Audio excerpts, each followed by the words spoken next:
Welcome to Chit Chat Money. On this show, hosts Ryan Henderson and Brett Schafer interview industry experts and riff on the world of investing. As a quick reminder, Chit Chat Money is a CCM Media Group podcast. Ryan and Brett are also general partners at Arch Capital, and Arch Capital may have positions in the securities discussed in this podcast. Anything discussed on Chit Chat Money by Ryan or Brett or any other podcast guests is not formal advice or recommendation. Now please enjoy this episode.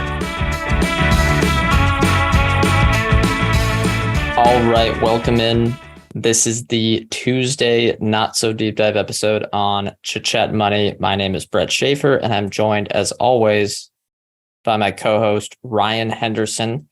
Ryan, we are continuing the Fallen Angels month, and are you excited to talk about the best business of all time, the highest TAM of all time, the greatest founder of all time, Adam Newman's company, WeWork, and why it is still trading on the public markets, and what's up with this company in 2023? Yes, I am excited. The stock is down 98% since it SPAC'd. So this, I think, of all the Fallen Angels stocks that we've done, is down the furthest from its IPO price. So I'm excited to dig into this one because, and I will preface this by saying the Fallen Angels is fun because you're basically digging through the trash bin. But if you find something that can work, the upside is significantly higher. Yep, 100%. And even if, in this case, little spoiler alert, this is probably the worst business we've ever covered, but it's always a good case study to... I think Spark Networks might have been worse. Oh, all right. Yeah, that could be worse. That could be worse. We'll see who files bankruptcy sooner. But I would argue that, honestly, WeWork already defaulted, but whatever. We'll get to that argument later. Either way, it's a great case study on what makes a bad business and kind of what things to look at to avoid, because that's the most important thing, is to make sure you're avoiding the bad businesses and, as Buffett says, not going to zero on your investments. Before we get into it, anyone who wants to look at our charts, graphics, financials, all the good stuff, subscribe to the newsletter. It is free. I think we're closing in on 2,000 on that one. So get your free show notes along with each episode. We think it's a great combo. And besides that, let's get right into it. Ryan, what does WeWork do? Formerly, I should say, the We Company. Yeah, they did. They used to be named the We Company, which is funny, but I'll get into the business model because it's actually, I think it's fairly attractive if done right. And I think we'll probably, by the end of the show, come to similar conclusions on what we think. But I will say that there's a real case where this works out. So don't tune out yet just because we think there's also a potential for bankruptcy. But let's talk about the WeWork model. It's really pretty simple. They enter into leases in commercial areas, typically for a long duration. And sometimes it's one floor, sometimes it's multiple floors in a big building, sometimes it's the whole building. And then they reconfigure the space and rent it out to individuals and organizations to work in. So I think it's a pretty simple model. This is probably pretty common for anyone who's worked in any sort of co-working environment. But the average length of WeWork's leases, so they're basically, I mean, most people know what leases is, but most people know what leases are, but their average duration on stays where they are located is 15 years. And the average membership term, so how long their renters are staying, is 19 months. So you can see already that they are locked into these longer term agreements, and there's the risk that if they're not able to get the short term agreements, there's bills they can't pay, that kind of thing.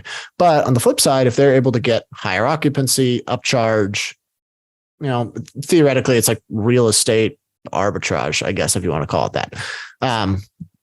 But I want to give maybe a picture on the economics, or like how the business, like income statement, could work down the road right now. So if you stripped out all the costs of running the WeWork corporation. So just the pure like renting out the space and then renting it out to other people. WeWork would be generating roughly a 10% profit margin. So that's literally just their revenue minus cost of revenue, essentially. But that's obviously they have other expenses. So that's not their true profit margins, but theoretically it could work if you stripped out all the other costs. Now, WeWork today has 613 locations across 33 countries, and they generate revenue through 3 product offerings. So the first one is space as a service. Yes, that's still SaaS technically. That was great. That was great that they took that like as SaaS and then made it just an entirely different thing. Really, really good at making gimmicky marketing, I got to say. Yeah, 100%. But this is basically their core offering. It just allows people to rent either a dedicated desk, which typically range from $300 to $600 a month, a private office, $400 to $1,400 a month, depending on the city, or in some cases, even an entire floor. That's typically more for the enterprise businesses that maybe they have like a division that they're setting up and they just want to get started without entering into anything long-term. They can rent out a floor through WeWork. But members typically pay on a monthly basis. They can also sometimes pay up front, but they pick their rental duration. So some people are on month-to-month plans, but most people, 70% choose a plan that lasts more than 12 months. So that's the core business. And then they also have kind of these new plans, maybe not, they were rolled out, I believe, at the start of 2020.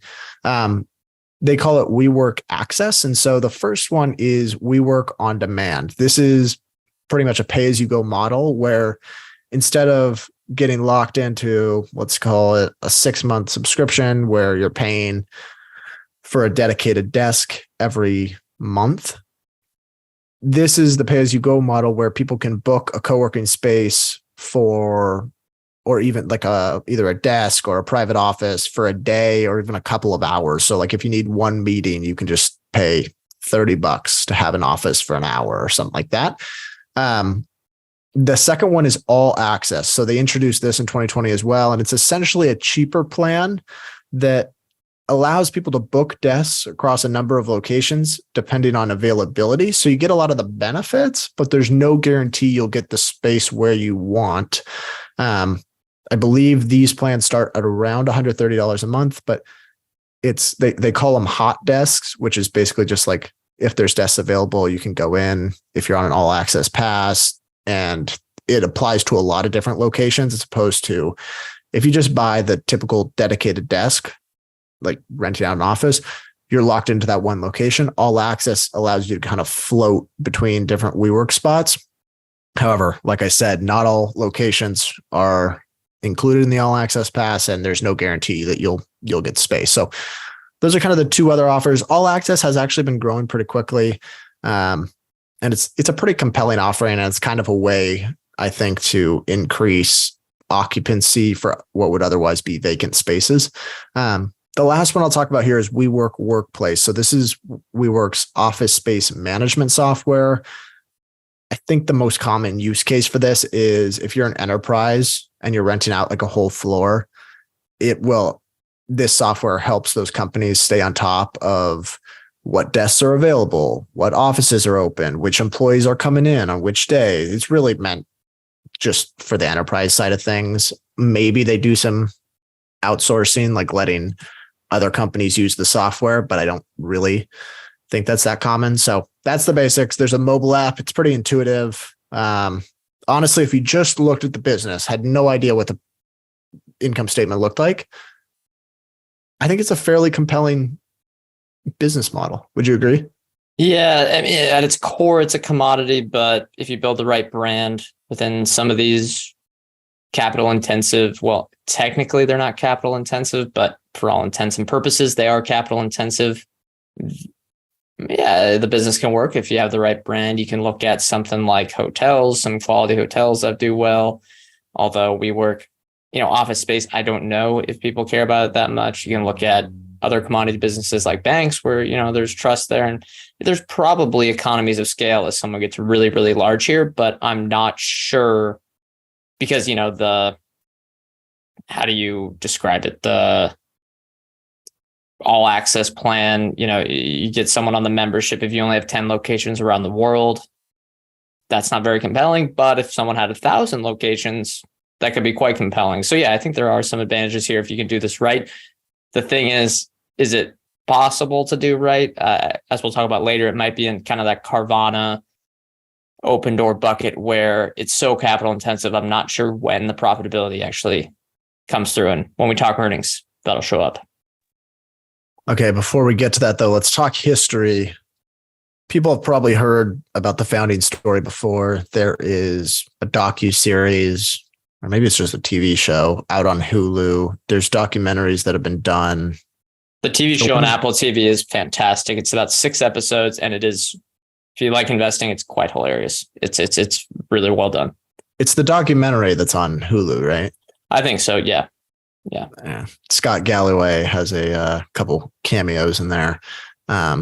Who has probably been the most vocal critic of this company over its life. But I'll try to be a little brief on the founding story because there's, I think the TV shows do a better job, but I want to talk maybe more about the post Adam Neumann era. So let's start with the founding story. In 2010, Adam Neumann opened a space in Soho, Manhattan, and began renting the space out to other tenants, kind of starting this model. They were not the first person to introduce or first team to introduce this concept, but I think they did a better job and maybe kind of highlighted the co-working idea more so than other people. Anyway, it was quickly adopted by startups because it was really such a cost-effective way to find office space, particularly in New York. And it kind of became a sort of a phenomenon in New York, actually. It grew really fast. They attracted investors such as JP Morgan, T. Rowe Price, Goldman Sachs, a bunch of others. And it was working okay. Like the business model seemed like it was working. They were growing really quickly. I think they were the fastest growing leasee of office space in New York, and I think maybe even America. That was some quote I saw on a Wikipedia page, but the flood of funding, I think, gave Adam Neumann, the founder, a bit of a God complex, or maybe just, how should I describe this? A improper sense of risk. And so basically the mentality was, let's spend and grow in every possible direction without any regard for cost. And the more they did this, the more funding they got. And it was actually amplified really once SoftBank showed up. In fact, in 2018, SoftBank acquired a warrant for $3 billion worth of shares. They valued the company at $42 billion. And a year later, they pumped an additional $2 billion in at a $47 billion valuation. That was kind of the peak or the height of their rise.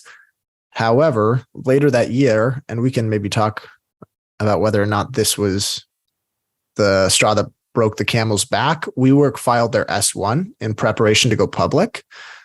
And I think this was pretty much the beginning of their demise because it opened the company up to investor scrutiny, and investors really pretty much tore them apart. SoftBank quickly realized that the market wanted nothing to do with WeWork. They were, I think, their public valuation, according to what probably Wall Street's estimates were, was going to be like 10 billion after a year prior. WeWork pumped 2 billion into them at a $47 billion valuation. So they postponed IPO plans. They removed Neumann as the CEO, and they began going into cost savings mode. There's actually, when you're reading the 10K on the first page, there's a direct quote that says, with a new leadership team comprised of seasoned professionals in the public and private sectors, in 2019, we began to execute a strategic plan to transform our business. The plan included robust expense management efforts, the exit of non-core businesses, and material real estate portfolio optimization. So that is basically where we're at today. It's been cost savings mode for 3 years. They had pandemics made it way harder too. Yeah, certainly. And let's not pretend there wasn't some self-inflicted wounds here. There was ridiculous corporate retreats. There was parties on islands. I think there's huge celebrities that came to corporate parties, if I'm not mistaken. Yeah. All just a ton of money was wasted. But here's some of the changes that have been made since. So since 2019, SG&A expenses, so sales, general, and administrative expenses, were reduced by $2 billion through layoffs, general cost savings. I think they sold their private jets. And then the sale of non-core assets. They went through some of the non-core assets that they sold, or basically the companies they acquired and then instantly resold. Flatiron was one. I don't really know what that is. Space IQ, which was a workplace management software. Meetup, which was a platform that was meant to bring people together for face-to-face interactions. Managed by Q, which was another workplace management software. 424 Fifth Venture, some real estate investment, and then Team with two E's instead of EAM was yet another workplace management software company. So I mean, they just acquired and acquired and acquired. I guess they had unlimited funding, so that's what they did. And then there was also, like the We Live stuff was under that corporate umbrella. So they were trying to do like apartment sharing, same idea, and basically they just got rid of all this and said, we're going to co-working. We're trying to optimize the business that we have that might be able to work. They also reduced future lease payments by more than $11 billion through amendments or exits of certain leases where the economics didn't make sense. However, these are long duration leases for the most part. Like I said, average 15 years. They had to pay to get out of a lot of these. And that was kind of a point of contention on a recent conference call, actually, was because they didn't talk about how much they were paying to exit some of these leases. So it's not, if they had just like acquired the building itself, sure, they could have sold this and there maybe be some assets to, get rid of here. But for them to kind of walk things back, it's an expensive process. Yeah, and they're still walking it back. They've mentioned that it's going to take a long time until they get through this. They did mention, although they are a bit of a boy who cried wolf situation, so I don't know how much I believe them, but they did mention that in 2024, a lot of the leases will, like those expenses associated with getting rid of these leases, a lot of it will be done and they will be able to have renegotiated new contracts under leases that are now coming up for renewal. So they say that the expenses there are going to go down. But again, that's one of the key things if you're someone looking for the turnaround story here to get there.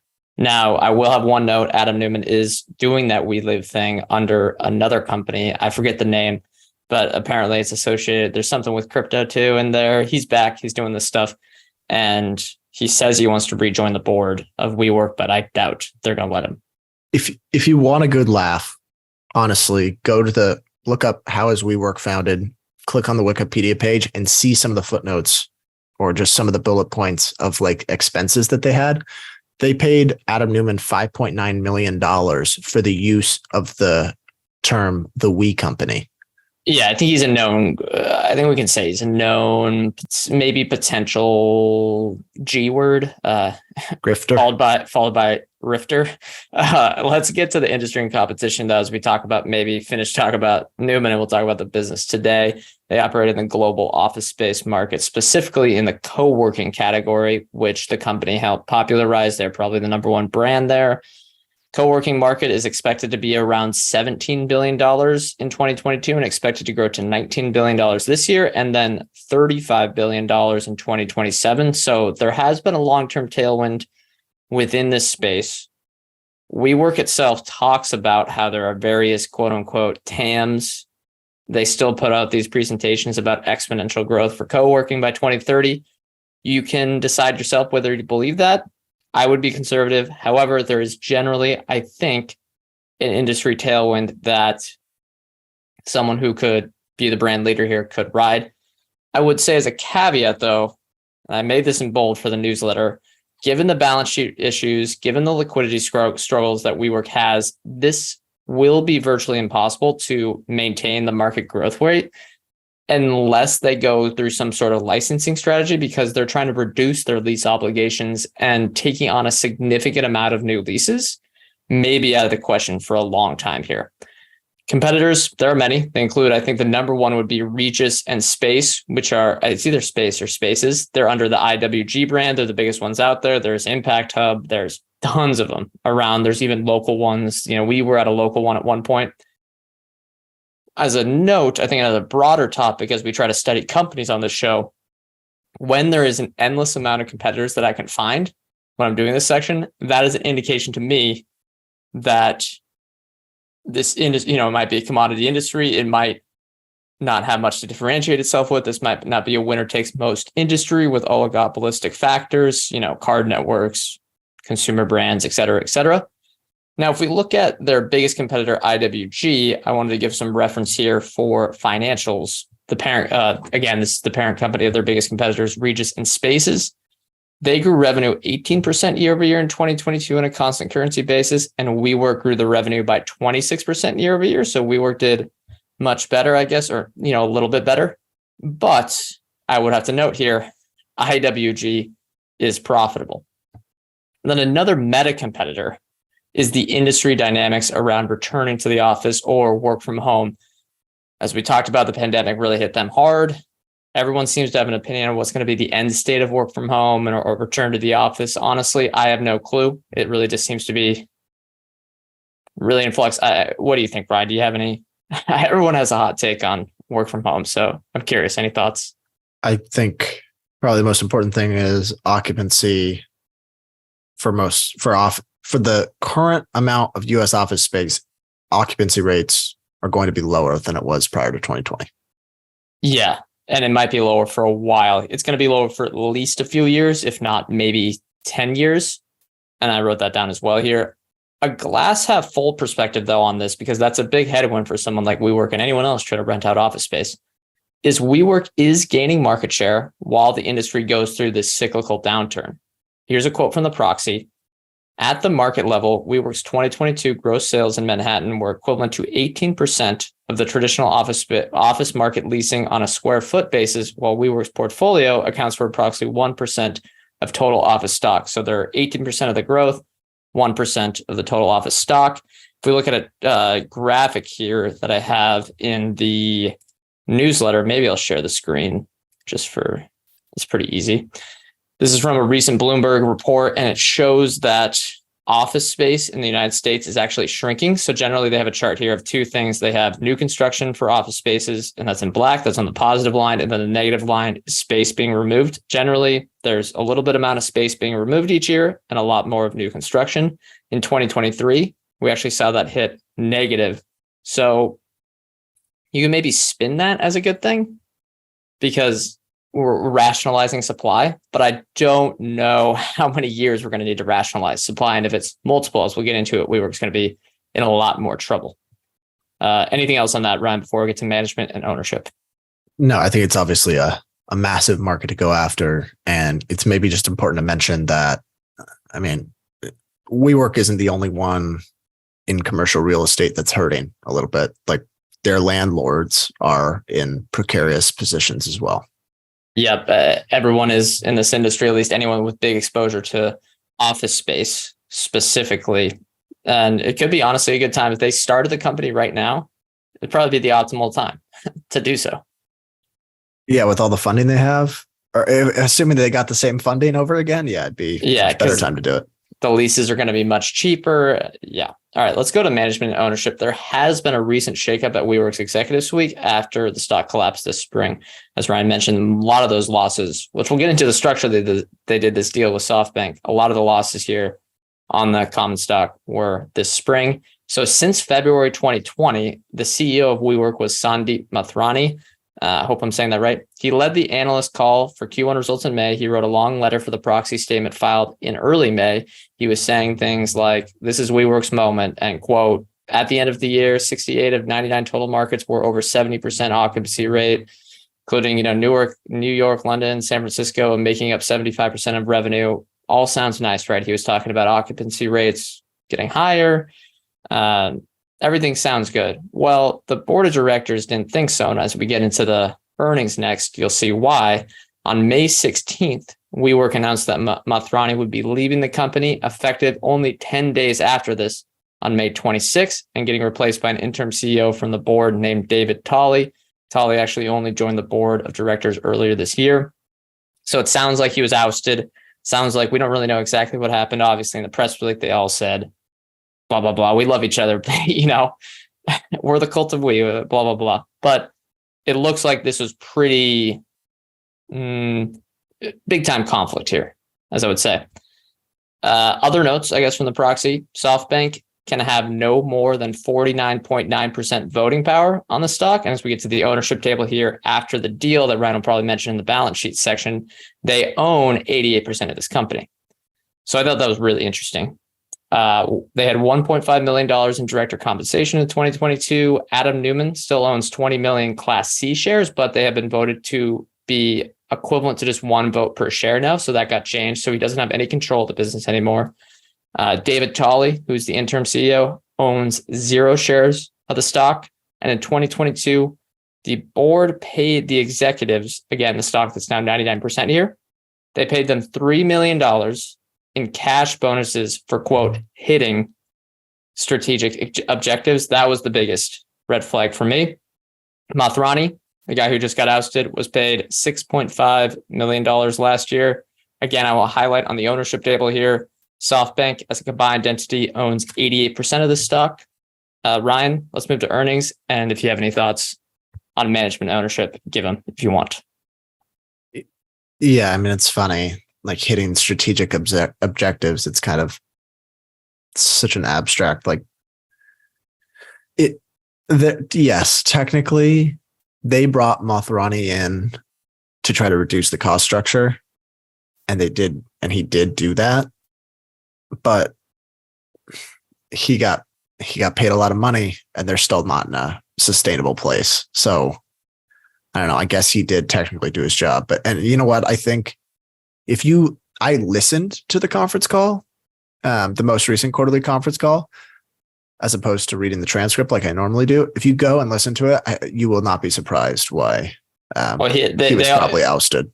Like the analysts were yelling at him, basically without yelling at him. They were like, it reminded me of the 2001 Enron call.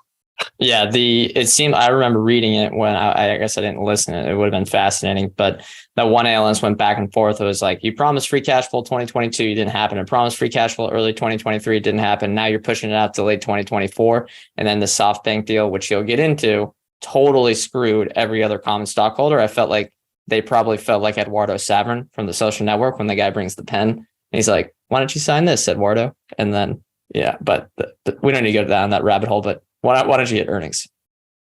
Sure. And we'll talk a little bit more about the conference call in a little bit because it was really fascinating and it paints a good picture of where the business is at today. But in 2022, they did north of $3 billion in revenue. And that was actually growing 26% year over year. And that's despite them reducing locations.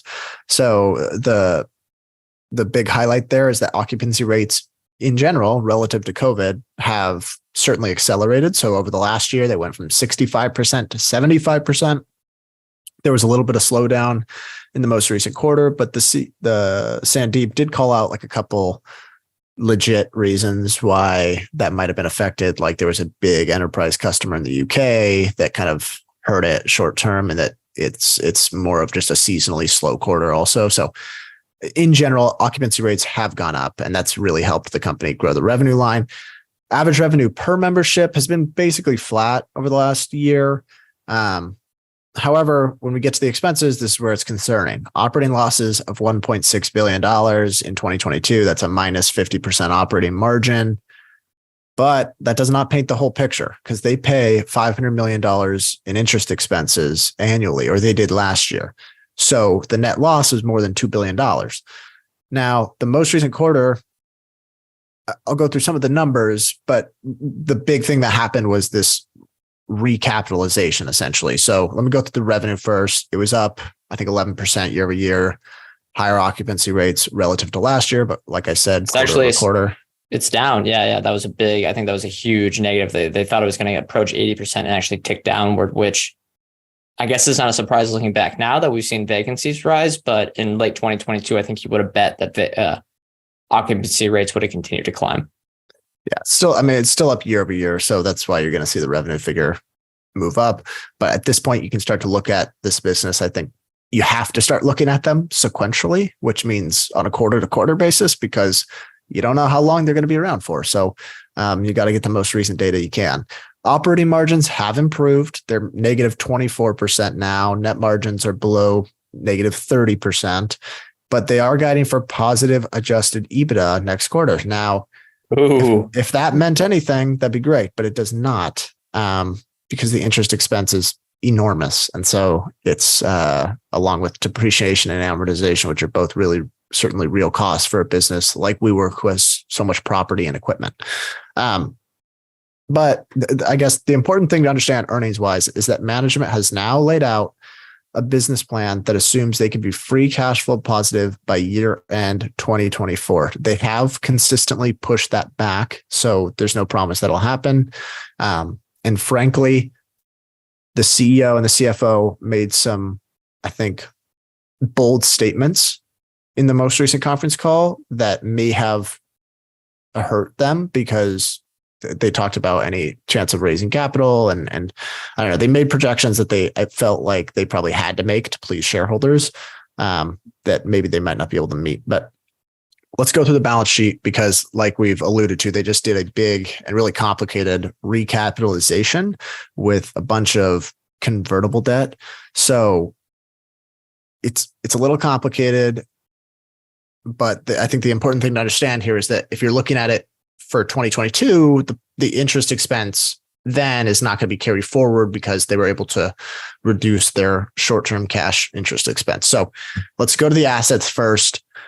They don't own their land. So I think they maybe own their land in a couple of cases, but mostly they don't. So really the only important assets here are the property and equipment. So the stuff that's in the buildings, like the desks, all the different things they own that they've put in to kind of reconfigure this co-working space. And then the cash. After this recent recap, they're going to have about $422 million in cash. Liabilities. Here's where it gets a little complicated. First of all, so WeWork has now $2.4 billion in total outstanding debt. This debt is comprised of 9 different debt structures that in total have a weighted average interest rate of about 13%. I'm going to go through some of these just to show you how complicated it is. And if you try to read the language in the 10K, best of luck. So they've got, they got rid of their senior letters of credit tranche. They moved to a junior letters of credit tranche. They have senior secured notes, first lien backstop notes, first lien delayed draw notes, second lien exchange notes, second lien convertible exchange notes, basically this long list of all different types of debt structures. Anyway, basically the reason they did this is they were able to extend the maturities out to 2027, but in the process, it pretty much tripled the share count. So very dilutive. Yep. I got it up here right now. The shares outstanding are up 198%. And it's because they gifted a lot of the debt holders, SoftBank, the shares in a conversion, debt to equity conversion. Yeah. I guess to summarize, WeWork has essentially $2 billion in net debt. That's mostly due in 4 years, but they raised this money at the expense of shareholders. Shareholders noticed because the stock has thus dropped 90% since, and that's in a matter of like 2 or 3 months. Management says they'll be profitable in 2 years, but they've consistently pushed that back. Essentially, at the end of this balance sheet segment, I always try to get to kind of what is it concerning? And the answer here is yes. This is a bad 100%. Balance sheet, and they'll probably end up entirely owned by SoftBank. Yeah, and I guess they're maybe the other debt holders as well. I think 2 other notes I'd have here. One is they're getting a lot of payment in kind here, which I think means, again, there could be some intricacies, but I think it means you don't pay the interest expense. Like, I guess we can look up the exact definition of that. You don't pay it at the time. It kind of just gets added up until the actual principal is due. And then the second one, their interest expense on this stuff, on this new debt, is significantly higher. So we'll see how everything plays out. Basically what Brett's saying is that it's helped them in the short term, but in 2027, they're going to have a massive chunk of change due. because I think a lot of these are term loans too. So like the principal won't get paid back for some time. So I kind of, they may have gotten rid of some of the term loans also, but yeah, it's too complicated for an audio recording, but yeah, they bought themselves 4 years. And if they are generating a healthy amount of profits, maybe there's the chance that someone else steps in and kind of gives them a different, they can roll the debt in more favorable ways or something like that. But really, they've got they owe a lot of money within the next 4 years and they don't generate money now. Yep. All right, let's get valuation. Again, this is a difficult one because we kind of have to price in the restructuring and the collapsed stock price. Even with the collapsed stock price, they have a market cap of approximately $486 million. If we want to go through a hypothetical, if we took WeWork back to its SPAC price of $10 a share, its market cap would actually be $21 billion with its current shares outstanding. So significantly higher from here. And that's quite the hefty multiple. It shows how when a company gets in trouble and has to heavily dilute shareholders, that can, if you can do the math, very much hurt you. If we add back the pro forma debt from the Q1 earnings presentation, which I honestly wouldn't do net debt, I would probably do total debt because that cash is going to not be available for shareholders, but let's just be lenient. We're going to use it. They have $2.4 billion, WeWork has an enterprise value, if you add that to the market cap, of $2.4 billion. If we use, and this is the metric I'm going to use here because it kind of shows how much room they're going to have to pay their SG&A and their interest expense and all that good stuff. I'm using revenue minus location expenses, which is essentially a gross profit figure. We are currently, if we do an EV to gross profit on a trailing basis, we are currently at an EV to gross profit of 5.7. So really not even that cheap on a unit economics basis, unless you believe they have significant pricing power on their current leases. But with the 30% vacancies in a lot of markets, I don't really know how that happens. The last note I had for the newsletter here was, are you confused yet, Ryan? Because I think I'm still confused. They try to make it very confusing. I think that leads into I have a question here about what do we look for to disqualify a growth stock as uninvestable? And I think one of the first things for me, and you as well, I know this is true, is getting too confused looking at the SEC filings because you're worried that you're obviously missing something that could be detrimental. Yeah. If they do a poor job explaining things, that's, the management team should be able to lay it out in a simple manner for most people to understand. And I think even really advanced expert investors could look at these and be like, what the hell is going on? So they made it very confusing. But on top of that, I have a new one too that disqualifies. If analysts are kind of pushing back, if they're pushing back against executives and executives say, we've already mentioned this, we've already talked about this, or if they say, like we've already said, like we mentioned earlier, and there's been a huge event that's happened since, it doesn't matter what you said earlier. And it's also, I think we're going to see it in a second, but executives tend to rephrase what they said earlier. And that happened in a huge way. And I'm glad some of the analysts called them out for it on the most recent conference call. Yep. And I just highlighted another big one that we look at, and this is what disqualified us. A good example is kind of in a similar space, so it's on top of mind, is Open Door. What disqualifies us a lot from looking at a growth stock is unproven unit economics, where you can get into trouble on the operating expense line. A company that we followed and owned for a long time, Spotify, has seen that operating expense line be a little troublesome, but they have consistent, at least, unit economics, where WeWork, it's just if you have negative gross margins for a significant amount of time, that should disqualify something right away from being investable. Okay, let's move on through the show so we don't want to go too long. Anecdotal evidence, Ryan, what do you think about these things? Have you worked in one before? Not specifically a WeWork, but I know a lot of people that use WeWork, and I've been in one. I've visited people that use them. Friends of the show. It really is still like a pretty cost-effective solution to get office space, especially if you're like a solo entrepreneur or something like that. And you're just kind of you don't have the means for a home office, or you, for whatever reason, you want an actual office, you can get a shared desk at kind of one of these floors where it feels professional. They've got a good kind of community in there. And I like the business. Like, Yeah, I like the model is concept. good. Yeah, and they pay for all the utilities. They take care of that. I mean, we used to have that for a little bit. I agree with that. I think it seems fine. Concept's fine. Could see it growing, but they do highlight one thing that I actually think is a low light, and they talk about how they have large corporations that use them and their partners. I think it was 50% or more of the Fortune 500. If this is great because they're large businesses, right? That's a big opportunity. But I think they kind of look at WeWork as okay, we can just spin up office space for them if we want. We can take it down if we want. It's very uncertain, where if you have a big company like Google that's using your stuff and they do a big layoff, well, they could just say, actually, we're just going to cancel this right away. And being with the big enterprises as opposed to smaller companies, I worry about how much power WeWork has. And you mentioned how it's a cost-effective way to get your office space. Well, yeah, that makes sense because they've been unprofitable for their entire history. So they're basically giving this stuff away at a huge discount. The only way, as we'll talk about maybe in the future growth opportunities here, is to lower their cost or increase the cost for their customers by 20, 30, 40%. Now let's move to those future growth opportunities. Ryan, what do you have here? It seems like they're in streamlined mode. So it's really, how are they going to save costs or increase revenue without growing their costs at the same time?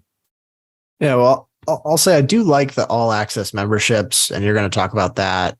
But that's certainly one of them. But the other one for me is that, and they're definitely already in the process of doing this, but landlords, WeWork's not in a good spot, but landlords are not in a good spot either. And if you think about it from the landlord's perspective or the building owner, which they hilariously call this like their network.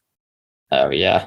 In one of they're like, we have a vast network of landlords or like partners or something like that. I'm like, I'm surprised they don't. I just call my landlord my network now. Yeah. I'm surprised they don't call each person the node in their physical API or something like that. You know what I mean? Yeah. But like, they don't want to deal with extra vacancies either. These bigger companies, it's so hard to get probably occupants to fill out a whole floor right now. And if you think about it from the landlord's perspective, like WeWork's doing them a huge service, right? They do all the work for them essentially, and they just fill up the space and give them rent. So I think going to them and trying to negotiate longer term, lower cost leases can be effective right now, because I think the landlords can know like, hey, like, they're probably on the verge of going bankrupt. So either we give them a longer duration, lower cost stay, or we have to go out and get a new customer. Yep. And now I'll talk about mine, which is kind of growing that revenue. And I think the key thing, again, is you have to get more revenue out of the existing footprint. There's really no other way to positive cash flow and covering these interest expenses. One way to do that is expanding the WeWork All Access program. They hit 75,000 subscribers at the end of Q1 2023. That's up from only 20,000 in Q2 2021. The membership program costs at the base rate, it says $150 a month, but when I went there, they were offering, on the website, they were offering 15% off for the first 6 months. So I think they're really struggling at that price still. They're trying to give heavy discounts to get people into this thing.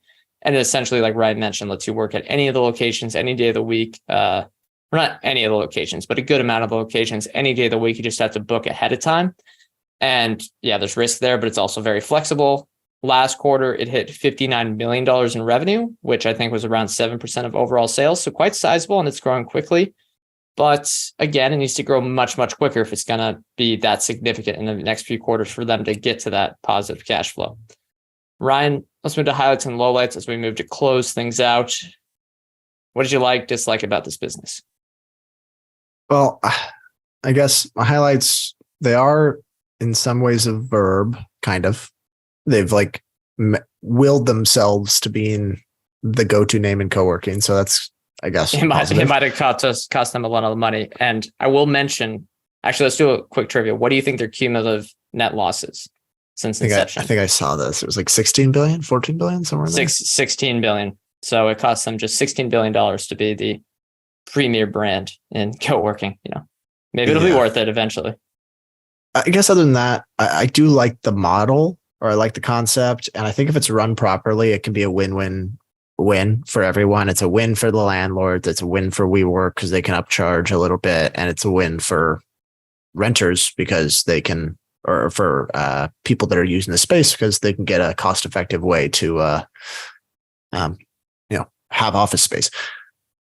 However, it's not being run properly right now. So I guess it's all kind of theoretical. But the second one for me, second highlight is their largest supplier. The actual building owners aren't really in a great position to be, forcing their hand. Maybe some of them are, but the problem is, I guess my thought here is that the areas where WeWork has the largest vacancies are probably the same areas where the actual landlords have big vacancies too. So they can hopefully negotiate better contracts on those, which is where they need them. So anyway, I guess that's a positive in some ways. The positive is that they're not the only one that's screwed. Low lights though, I think the previous management team was pretty dishonest. One of the analysts, Alex Goldfarb, props to him, kept pushing back on free cash flow. And he was like, listen, you said it was going to be middle of the year 2023. Then you said it was going to be end of the year 2023. Now you're saying end of the year 2024. And then the CEO, or maybe it was the CFO, was like, no, we've been pretty consistent about that. We've been mentioning that. I don't know where you got that. And then he's like, his exact quote was, no, it hasn't been consistent. This has been a topic that you guys know I regularly ask and focus on. This is a change from what you guys laid out before, and it's a little troubling because the $90 million of cash interest savings was supposed to be an acceleration.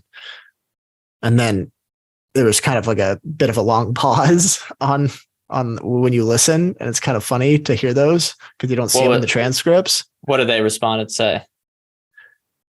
I think he just went into like basically the guidance and like why the CEO kind of took over for the CFO at that point. It was like, actually, well, let's, I think what my friend here is trying to say is, and then I can't really remember. He basically got into the nitty gritty of the guidance, and I don't know, it was kind of hard to follow, but anyway, so that was a low light for me. The balance sheet's incredibly complicated. It seems like bankruptcy is pretty much the likely scenario at this point. So that's, kind of a major low light because it means shareholders get nothing. So, there's an endless list of lowlights.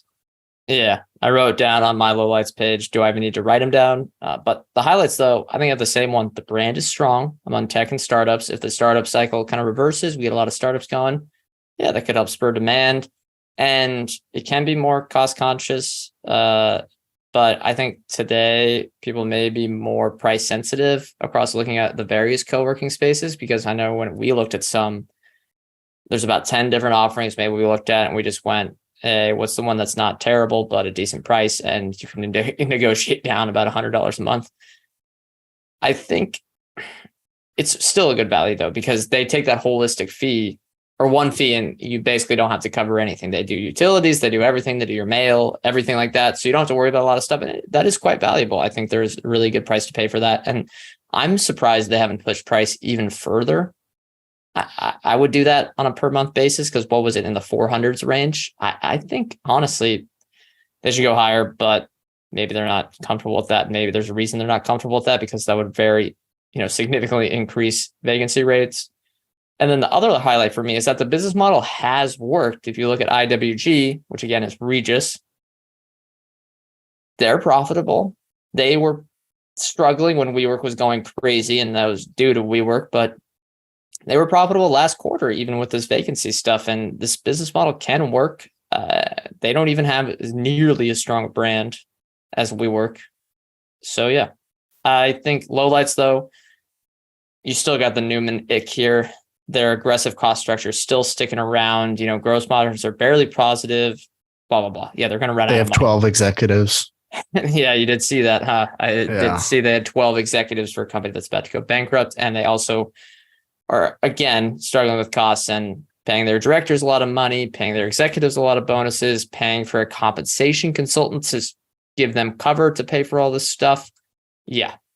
And then other low light is the industry dynamics. You have the overall return to office trend that happened in 2022 has totally stalled out now. This can be seen in WeWork's vacancy rate stagnating in recent quarters, or really last quarter was the big one. And then the data coming out of the US cities in Q2 is not in WeWork's favor at all either. So I think it's potentially going to get even worse. And then the deal with SoftBank was really tough. Now SoftBank's the majority owner. They were really gifted a lot of this stuff. They screwed over a lot of the other shareholders, I think, or maybe, I think if you're a shareholder of this, maybe, I don't know if there's some blame to you for not looking at this income statement and balance sheet beforehand, but I think they basically admitted that they were insolvent and SoftBank had to come for a rescue by basically diluting the bejesus out of the rest of the shareholder base. And then, yeah, the trustworthiness among the executive team, Ryan already mentioned that. But you know what? I will say it looks like they're going to have to do a reverse stock split, I think, to stay listed on the New York Stock Exchange. Their last hope is to be a Carvana. meme stock. Yeah, this could be a meme stock. They need to pull a Carvana and then raise like $1 billion by memeing this thing. Maybe this new CEO is going to do that. This is not. We would never buy a stock because of that. Do not buy it because it's going to be a meme stock. But there's potential. Obviously, this could set up to be like that because it's a penny stock. Now let's move. The ticker is We. That's a good. Sure. That's a good meme stock ticker. Yeah. All right, bull case, Ryan. What do you think? Well, the old management team's most recent guidance indicated that they think they can be free cash flow positive by the end of 2024.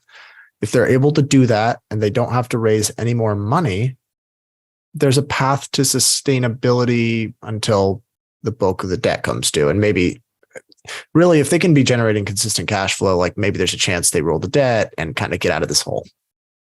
But, and I will say the CEO explicitly said this. I'll read the dialogue. The analyst asked, even with this new projection, you guys do not see a need to access any additional term loans or additional capital, right?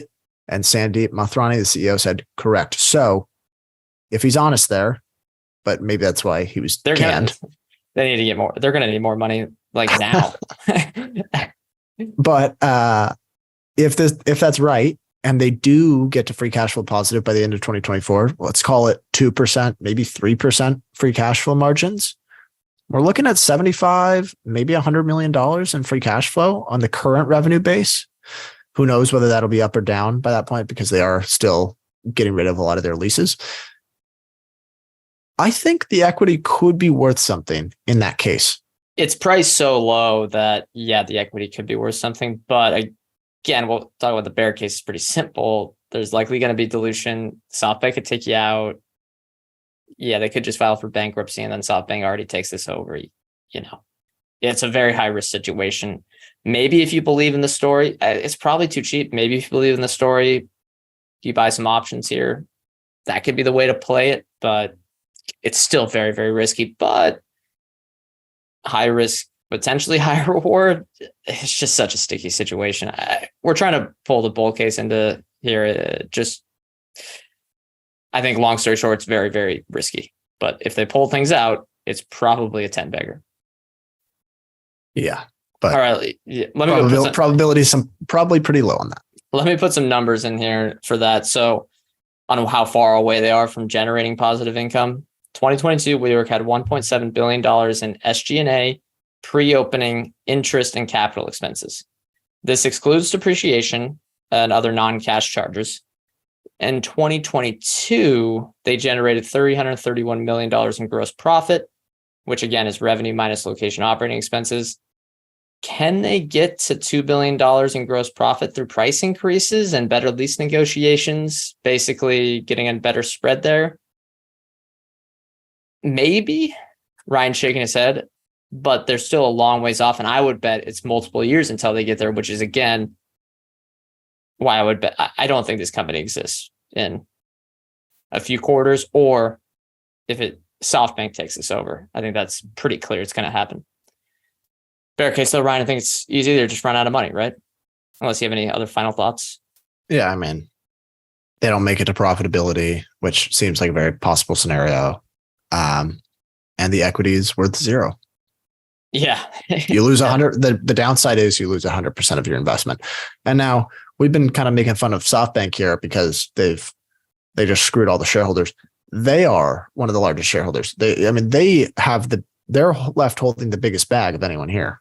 Yeah, I think honestly they should just take this out, make it a subsidiary of SoftBank, and then get it to profitability because SoftBank's such a giant company, right?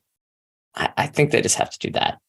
It's just going to be ended up being a full subsidiary of SoftBank where they can kind of get through this period without having to worry about all this stuff.